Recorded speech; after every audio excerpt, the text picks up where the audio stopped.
Are you laying up in bed right now, looking up at the ceiling, wondering how to get over this heartbreak?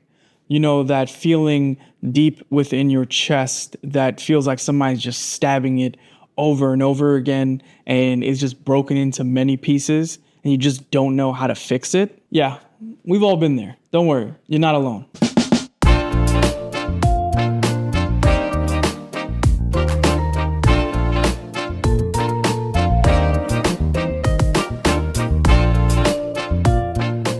Let me guess, you're probably sitting there wondering, how am I gonna even mend this broken heart? What am I gonna do? Am I ever gonna find happiness again? Yeah, for sure, it's gonna happen. Believe me, the person that broke your heart, they ain't everything. Today we're gonna explore some proven steps on how you can overcome that heartbreak and start your healing process. Now don't get me wrong, a heartbreak, that shit can feel overwhelming. Like, you just wanna die. But with the right approach, you can overcome that shit. Don't worry about it.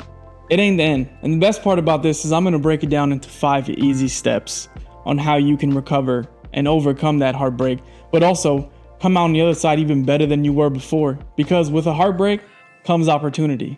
Let me show you. And if you haven't already, please subscribe to the channel. It means a lot to me and my mom. I've been down this road of heartbreak one too many times. Because honestly, I'm just a person that kind of puts things out there. I'm really like a 0 to 100 type of person, honestly. I'm going to tell you how I feel and that's it. I'm going to lay it out there and I'm going to go for what I want. And if it doesn't work out, oh well. I'm going to take it head on and most likely I'm going to get hurt. But that's all right, because honestly for me, the way I choose to live my life is you always know how I feel when I feel it. And I'm actually pretty glad that it got me to this point that I am right now in my life. But I do remember a really hard heartbreak that I had early on, and it probably challenged me the most because it brings the worst side of you out and it makes you be this person that you're really not. But this first step actually helped me a lot. It actually got me on the journey to getting back to being myself and being a better version of myself. And that's just accepting and acknowledging what happened, because that's probably the hardest part at first, because you don't really know why, or you're making all these conclusions in your head, or you're going back and forth of what happened, but you really don't know why. But accepting this new reality, it's the first step to actually healing. Now, we all have different ways of actually going about accepting and reflecting, but for me, it was always journaling. But I'm not a traditional journaler. Or is journaler even a word? I think so. Person who journals, right? What I found out that worked is I did like a video journal. I got in my car, I would turn on my camera, and I would just talk out my feelings. And that stuff actually kind of helped. And it made me kind of feel like I was talking with someone else and I was letting it out. I was saying all the things that I probably wouldn't say out loud all the time, but it helped me a lot. And that really got me in the first step of just accepting my reality, was just speaking about it. When you start speaking about things, they become real. So if it's not recording or writing it down, do something, because that's going to help you out the most. So after I started accepting this new reality, I started working on me. I started taking care of myself, self-care. I started rebuilding. I had to. I didn't know this person I became, so I had to do the things that got me back to who I remember. And for me, it was taking care of my body.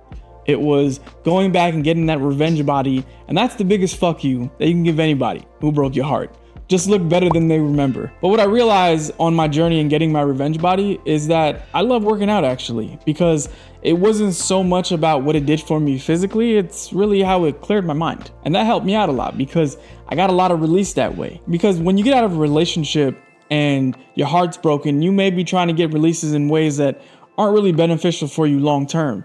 But when you start with yourself and you start getting those feelings and those thoughts outside of your brain and just leaves you, you feel so much lighter.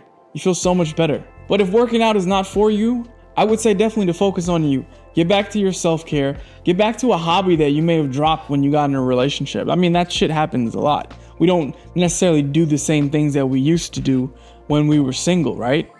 We go ahead and we become a we, and you kind of let some of the things go.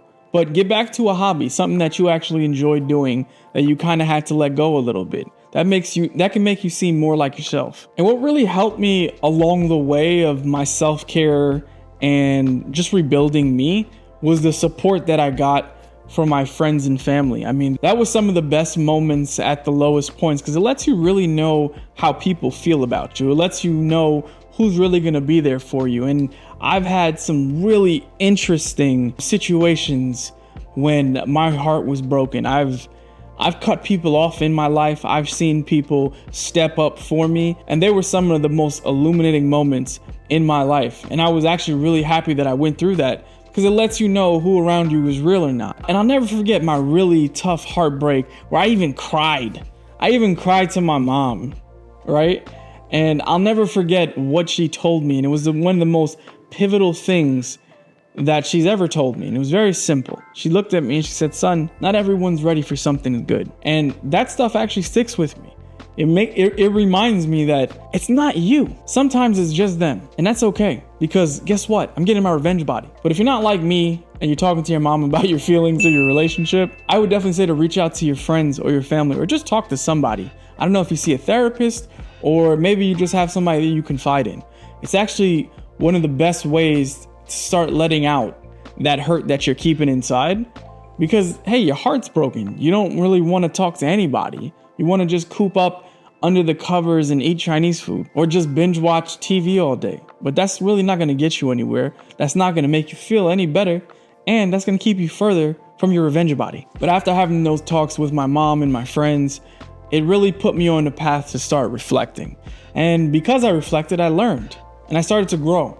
I started to see more value in myself, and I started to understand what areas of my life I shouldn't compromise. That was big for me, because I was settling in areas of my relationship that I just shouldn't settle for. And that's the thing with heartbreaks. It's interesting, because it gives you the opportunity to learn more about you. You start to realize gaps in your character that you actually need to fill and pay attention to.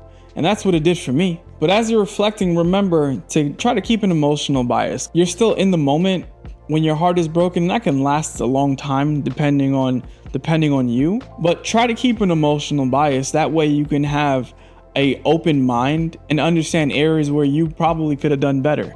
You know, not every situation is just going to go down to the other person. It's usually a 50-50. And the last step, and the most important, move forward, move on. Listen, set new goals for yourself. What I've learned over time is that as every failed relationship happened, I got more excited once I knew the end was coming, or if something happened, I was just less surprised. It didn't even matter, because I'm just like, okay, we didn't work out for whatever the reasons may be. But now I'm going to focus more on me. And that's the interesting twist and beauty. You get to focus on you, and you get to rebuild and retool and refine who you are. Because let me tell you, the person I am today, man, I would have not took any of that shit that I got before. Them hoochies would have never got me like that.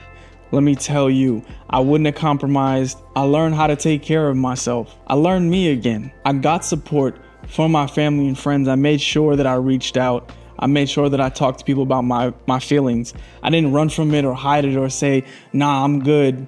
I didn't try to play it off or be fake, because that's just not me. And when I got past that, I reflected. I learned. I made sure that I would never be in that situation again. I would never let someone put me in that position. I would never get to that point of not being me. I was able to move forward.